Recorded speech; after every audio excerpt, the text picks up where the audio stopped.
Hai semuanya, assalamualaikum. Resep kali ini membuat pisang hijau.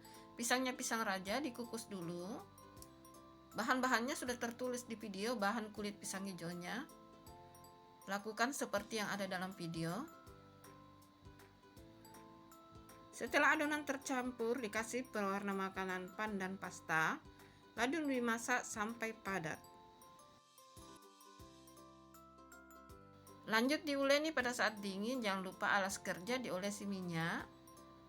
Dan cara kerjanya seperti di video ya teman-teman. Dan hasilnya ini cantik banget pisang hijaunya.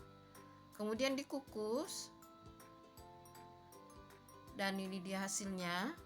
Lanjut membuat flannya. Bahan-bahan sudah tertulis di video. Flannya sudah matang, saatnya kita plating.